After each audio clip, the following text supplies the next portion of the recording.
Hey everyone! So, even though Why It Matters is moving on to other topics, there's still a lot of questions about COVID-19. And a great place to find information is a new site from the Council called Think Global Health. It features some incredible reporting, and they're doing a ton of fascinating work on the pandemic. There's a lot of conflicting information out there, and along with the CDC and WHO websites, Think Global Health is a really great way to get grounded and to begin understanding what's going on. So check it out. Thank you.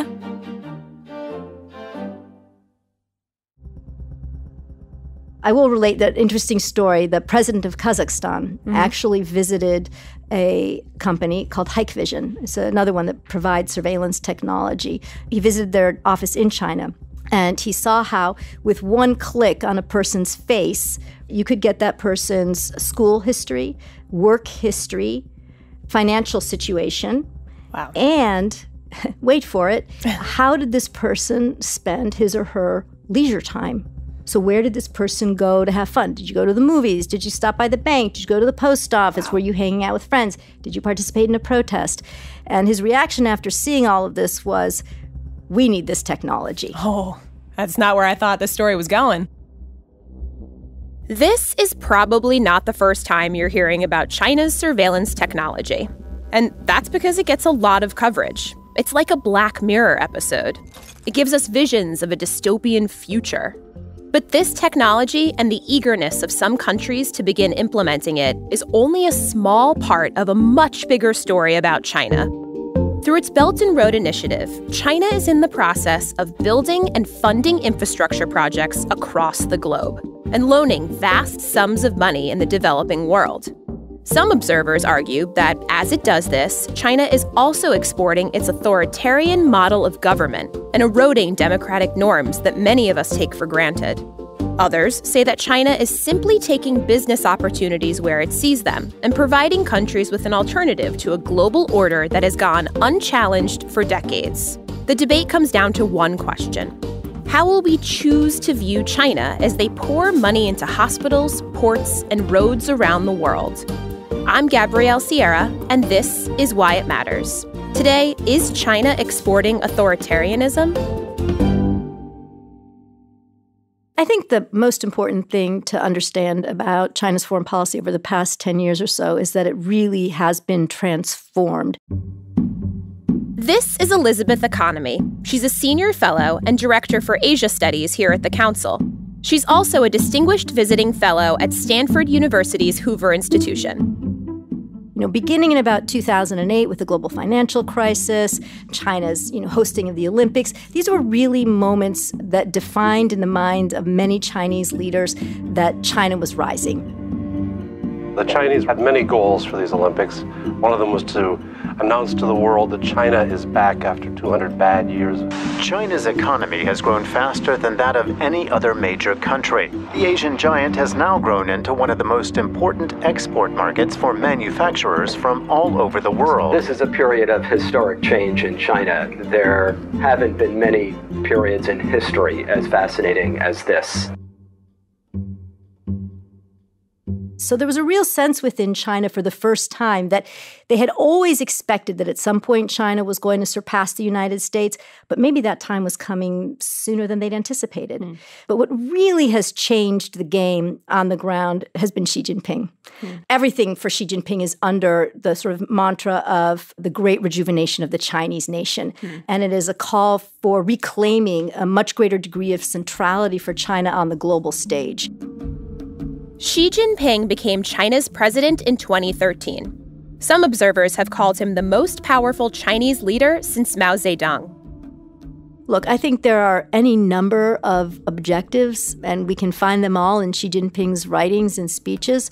But fundamentally, what I think Xi Jinping is attempting to do is simply to make the world safe for authoritarianism. Xi Jinping is a dictator, but dictators still have to answer to domestic constituents. This is Jessica Chen Weiss, associate professor of government at Cornell and a leading expert on Chinese politics. She has a different take on China's expansion, one that sees it as being less offensive and more defensive. China is concerned about a whole lot of different risks, some of them domestic and others ones that sort of emanate from abroad, sparks that might, start the prairie fire and bring down the Chinese government. And my take is that its overriding purpose is to continue to make a world safe for the Chinese Communist Party to survive at home. So this is a world that's safe for autocracy to coexist alongside democracy in the international space. So it's not been as ideological, I think, in its foreign policy as some have made it out to be. So China is trying to find a way to sort of fit in with a world that might not be comfortable with its model of government? Yeah, it's tried to make space for its form of government to be regarded as one that can continue to exist, that is legitimate, that democracy isn't the only form of government, so to speak. And so this has made it easier for other authoritarian states to survive. Whether offensive or defensive, evidence of China's expansion can be read about every day in the news. And if China is exporting authoritarianism, then a big part of how they're doing it is through something called the Belt and Road Initiative. China's Belt and Road Initiative is the most expensive infrastructure project in history. 2,000 years ago, the ancient Silk Road helped China spread goods, ideas, and culture all the way to Europe. Today, China aspires to recreate a maritime Silk Road of ports and an economic belt across 70 countries. So Belt and Road Initiative is really Xi Jinping's calling card.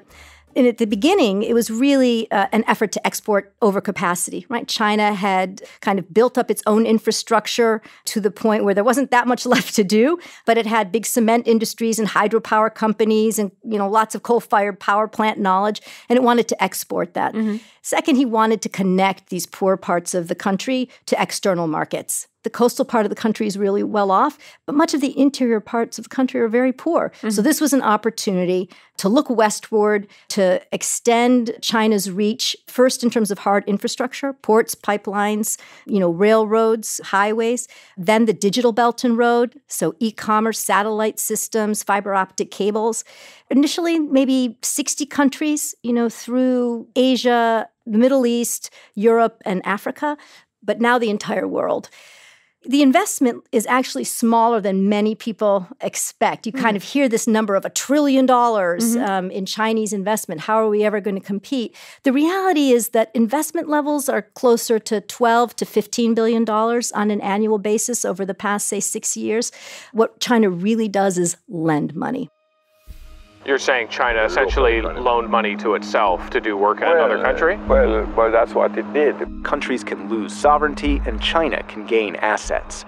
Sri Lanka had to hand over a port when it couldn't afford debt payments to a Chinese bank. It lends buckets of money to countries, and it expects that those countries, when it lends that money, will use Chinese labor, will use Chinese products. So this is a great deal for China. Right, I was going to say, what's the trade-off here? Right, it's win-win. China wins twice. So if you look at pretty much any Belt and Road country, any country that's been hosting Belt and Road projects, you'll find that there are some fairly significant protests on the ground. In fact, even among China's closest friends like Pakistan and Cambodia, you will see that the people are protesting these projects. You know why? Because China does bring in its own labor for many of these projects, so the people themselves aren't realizing the benefits. There's also the export of China's way of doing business. So there's a lack of transparency in the tendering process for these deals. There are environmental and social ramifications are not really accounted for. The Belt and Road Initiative is one of Xi Jinping's signature international initiatives. I tend to side with those that see this as more of a bumper sticker slogan, one that Xi Jinping is proud to hold up, but there is a lot of diversity in terms of the different projects that make up the Belt and Road, and it isn't one sort of single grand strategy that we can easily put our finger on. So it seems like a lot of this comes down to motives and goals. How can we really know what China or Xi Jinping's ultimate motives are? It's actually really easy to know what Xi Jinping's motives are because he has published already 2 books of his own speeches, and it is very clear what he desires. And it's all about this great rejuvenation of the Chinese nation. He is very ambitious. He talks about China leading in the reform of the global governance system. He talks about the necessity of the dissolution of the U.S.-led alliance system. There is really no hidden, meaning or purpose to Xi Jinping. He is very upfront about where he sees China in the future, where he wants China to be in the future, the place that he wants China to hold on the global stage. Mm-hmm. So I don't think we need to be trying to divine motives. I think he's very, very clear about what those motives are. The United States has also tried to shape the way other countries develop and govern in the past. So how are China's methods and goals different from ours? Well, in many respects, what China is doing is exactly the same. I mean, the effort to train officials, to provide guidance on laws and regulations, to help support through technology the system of governance that you are helping to develop. All of these things are the exact same things that the United States does. Mm-hmm. Personally, I just tend to think that, we're promoting democracy, at least ostensibly, and they're promoting a system of authoritarianism. So I don't actually see that much difference in the methods that we use, except when we look to the really coercive methods. But in terms of capacity building, we're doing many of the same things, just with different ultimate objectives. So, what exactly is China's model of government? Do some Googling and you'll see a whole bunch of phrases. From a unitary, one-party socialist republic to a communist party-led state, there's no shortage of debate. But Liz has a simpler way of describing it. I think a good way of capturing the Chinese governance system is to say that it's basically a system of authoritarian capitalism. It is a variant of that. Yes, there is a Chinese Communist Party, which you won't find in any other country, of course, but at its heart, it really is just a single-party state in which the party exerts an enormous amount of control over society, over the political system, over the media, over the internet. So is China exporting this model of government? I don't see China as exporting this model of government. There is some emulation that may be going on by countries that look to China's example admiringly and want to copy elements of it. And there's also some diffusion going on where China is literally selling some of the technologies that, including surveillance technology, that China has developed to monitor its citizens at home and is happy to sell that overseas for profit. China is, seeking to go places where it serves its economic and political interests. China tends to work with whatever countries, whatever forms of government are out there. Well, this, of course, is a big debate, but I come down pretty clearly on the side of yes, in fact, they are. It's not about exporting the Chinese Communist Party, but it is about exporting elements of this authoritarian capitalist system, very much in the same way that the United States and other market democracies export elements of their system, so too is China now exporting elements, doing training activities and other things that support the development of authoritarian capitalist systems. One way to start unpacking the debate is to take a look at the two basic ways that China is helping other nations govern their citizens. The first is by literally sending them to school. Officials and legislators from around the world are traveling to China to attend trainings where they can learn from China's experience. Officials from at least 36 countries have attended these trainings so far. It's about helping them develop and pass laws and regulations that, again, support this kind of authoritarian model, right? So you're going to have internet laws that are designed to constrain opportunities for the free flow of information. How do you manage civil society? How do you control the media? There are all sorts of training opportunities, but there are also other things, training opportunities for poverty alleviation, other elements of the China model, developing infrastructure, the heavy role of the state in state-owned enterprises. How do you develop those? How do you use them to advance your economic and political interests? Beyond that, you have training that is simply like training for the justice ministers or economic ministers or defense ministers. The other broad element is that China and private Chinese companies are providing tech to monitor, censor, and control citizens. The most well-known part of this is called Safe City technology. You know, the tech that really hooked the president of Kazakhstan. It's a mixture of tried-and-true security cameras and cutting-edge facial recognition that has made China the global capital of surveillance. To be in Xinjiang means being checked every day, multiple times a day. China's sophisticated and controversial data surveillance system is used to track citizens on and offline. A personal scorecard for 1.4 billion citizens. Rewards for good behavior and punishments for bad. QR codes have now become the passports that allow Chinese people to move around. To get into a shop, one must show a green health code proving good health. So one of the areas that China has been kind of a leader is in this sort of AI-powered surveillance.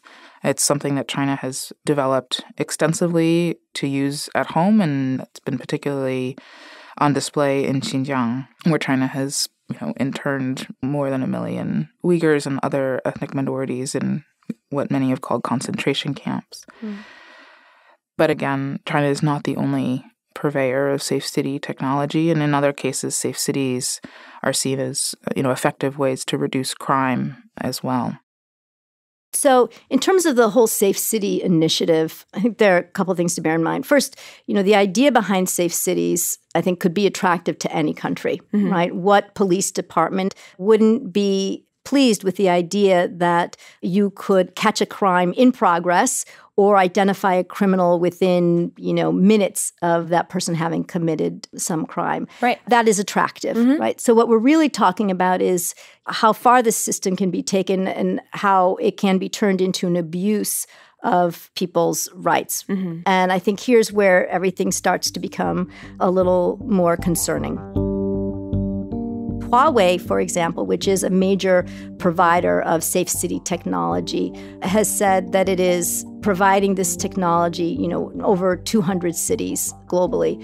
But what it might include would be the television cameras, right, the closed-circuit TVs, the control centers, the data processing, and then other things that might be included would be things like drones.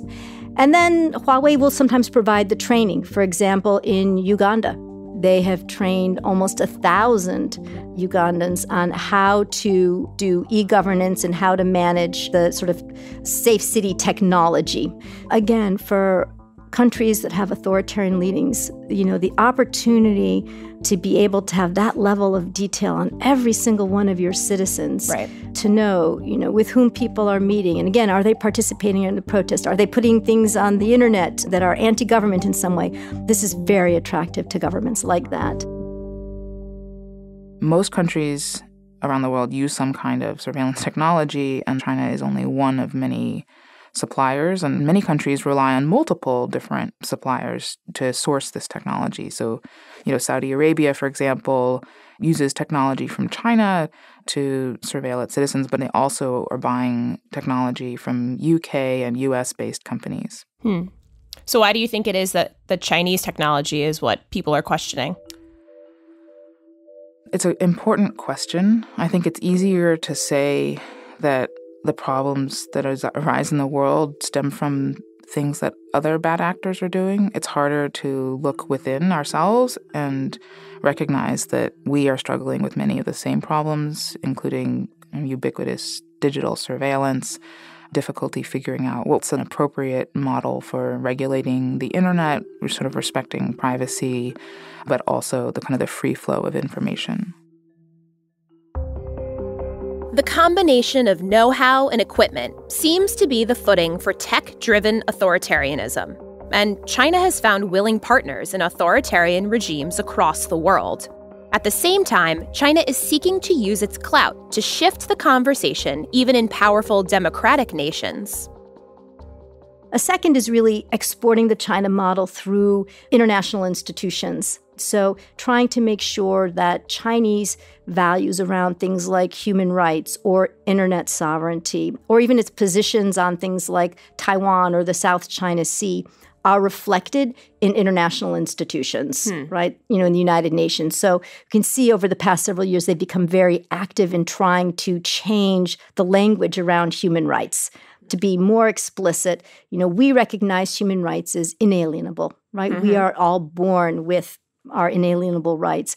China says rights are granted and can be taken away by the state. That's different. Right? Exactly. It's very different. And inalienable rights means the right to free speech, right? Means you're going to have things like the free media, the right to protest.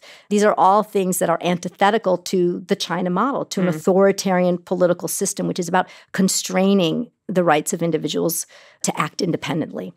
Beyond that, China's looking for support on the global stage. So when, the United States and other countries, in Western Europe, Australia, tried to put forward a resolution condemning Chinese detention of, 1.5 million Uyghurs in labor and re-education camps in Xinjiang Autonomous Region, China managed to get upwards of 50 countries to say that China's human rights practices are great. This international support is even more shocking when you take a closer look at China's record. Global rights watchdogs cite a broad increase in violations under Xi Jinping. The most obvious case is the government's persecution of Muslims in Xinjiang, where many Islamic practices have been banned, and where at least 1 million people are being held in political re-education camps. Then there's China's unprecedented system of mass surveillance and its strict repression of free speech, both online and in political hotspots like Tibet and Hong Kong. Those who advocate for human rights in China face imprisonment and enforced disappearance, as do advocates for women and LGBTQ communities. Human Rights Watch says that China's ability to erode international norms represents an existential threat to the rights of people worldwide. So I think, when it comes to dealing with criticism from countries about Chinese behavior, the Chinese government very much looks to these countries that it is supporting through Belt and Road projects and in other ways to stand up behind it and give it its support. Right. So friends who will vote for you when the time comes. Absolutely. And frankly, just look at what happened with coronavirus. You saw Pakistan, Cambodia, Nigeria, all these countries refused to repatriate their own citizens from Wuhan, right, which was the epicenter of this coronavirus, as a statement of their friendship to China. So I think that's the type of sort of reward that China really values as coming out of these sorts of, capacity building and economic projects that it's been doing. Right. And that's not even long term. That's right now. They're already seeing the results of that. Oh, absolutely. So that's a second element of China's export of its model. And then the third is a little bit different because when you think about export, of course, you think about having a willing consumer, right? You have somebody who's importing it on the other end. But in some cases, China uses the leverage of its market, right? Because it has a huge market to try to coerce other countries or actors to accept its model or elements of its model. And I think a really great example of this, it was here in the United States with the case of the Houston Rockets general manager, Daryl Morey. The general manager of the Houston Rockets posted a tweet in support of the pro-democracy protests in Hong Kong. Despite his apology, several Chinese businesses are now suspending ties with the Houston Rockets over that tweet. The NBA's response is also raising questions over the lengths that businesses in the U.S. have to go and are willing to go to stay in favor with the Chinese government for access to the lucrative Chinese market. And when he tweeted, fight for freedom, stand with Hong Kong. Right. China responded by, canceling all the broadcasts of the NBA games. All of the Houston Rockets licensing deals were pulled for, their merchandise in China. And what came out of that afterward was not just simply the effort by China to use, again, its market to pressure the NBA, but a statement in the People's Daily that said essentially that when people are talking about things related to sovereignty or social stability, these things do not fall within the purview of free speech. So imagine that here's this government, China, that is trying to tell people in the United States and elsewhere, right, there's a whole range of issues that you in the United States and other countries cannot discuss publicly because they offend us. Right. So it's a very subtle and coercive way, really, of exporting their models, because they're basically saying you can't talk about Taiwan, Hong Kong, or anything else we decide, relates to our social stability. So, China's newfound global economic power has succeeded in getting dozens of countries to vote in its favor at the UN. And it has also pushed democratic nations to concede to censorship in order to gain access to its enormous market. What do you think that China wants to get out of these efforts in the long term? What's the goal here? Well, ultimately, as I said, I think, China wants to become a strong and resilient global power, but China also is, very much sort of going where the opportunities present themselves, where, is Chinese assistance in demand, and where there's an opportunity, left by the lack of competitive alternatives. So, do you see this as just sort of a good business opportunity that they're taking? Largely, I do see it that way. It's partly that. It's also, I think, an effort to secure access to resources in the event of global disruption. Markets, of course, are important, but, China, I think, recognizes that they can't always be relied upon in the event of conflict.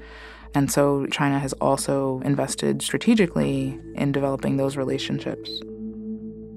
So I am quite concerned about the ability of China to export its own values, its own conception of what is allowed under free speech into the United States.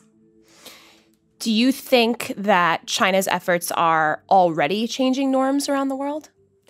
So I think there's no doubt that China's already transforming international norms. You can see it when countries are supporting China, when China rejects rulings by the Permanent Court of Arbitration in the South China Sea, and it has scores of countries stand up for it there, or it has many countries stand up behind its behavior in Xinjiang Autonomous Region. The Belt and Road Initiative has now been put into more than 20 different UN agencies, right? So you have UN officials traveling to Africa and saying you should participate in the Belt and Road. I think there are many respects in which China already is changing the discourse and is finding ways to ensure that international institutions and other countries are accepting its norms, its values, its policy priorities, simply because it is such a big economic player. Are you worried that all of this playing defense against China will lead to escalating tensions?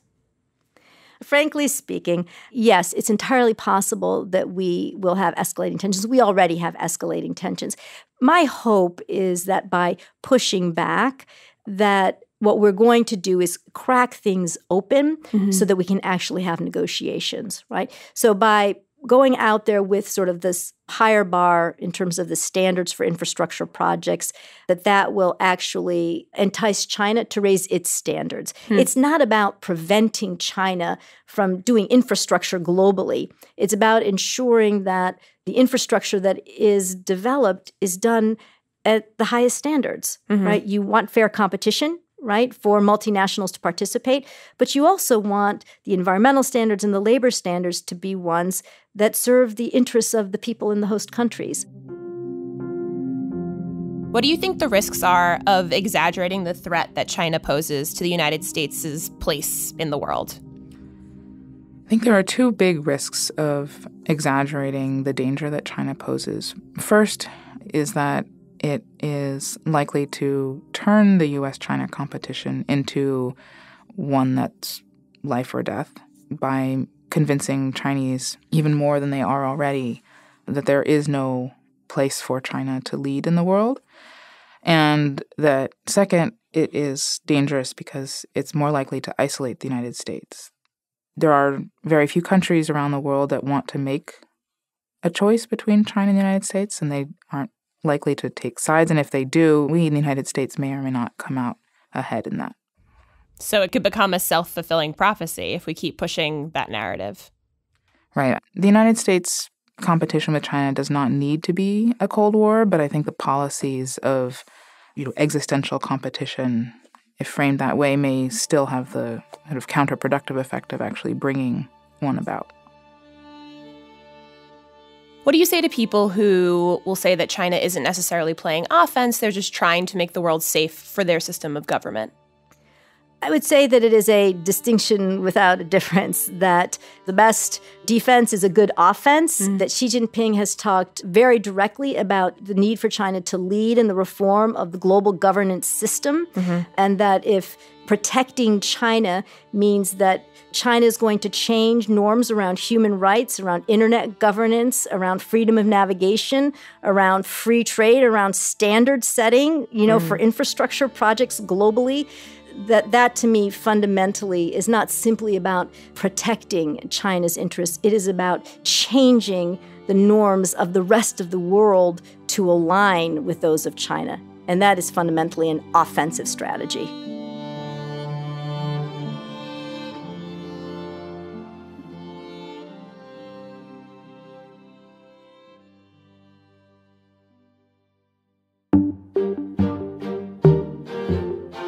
China is about as big a topic as topics get. So visit CFR.org/whyitmatters, where you can find show notes that will help give a broader perspective. Interested in saying hi to the Why It Matters team? Send us an email at whyitmatters@cfr.org. Be sure to subscribe to the show on Apple Podcasts, Spotify, Stitcher, or wherever you get your audio. And if you like the show, leave us a review. Why It Matters is a production of the Council on Foreign Relations. The show is created and produced by Jeremy Sherlick, Asher Ross, and me, Gabrielle Sierra. Our sound designer is Marcus Zachariah, and our assistant producer is Rafaela Seward. Robert McMahon is our managing editor, and Doug Halsey is our chief digital officer. Original music is composed by Carrie Torhuson. As always, special thanks go to Richard Haas and Jeff Reinke. For Why It Matters, this is Gabrielle Sierra, signing off. See you next time.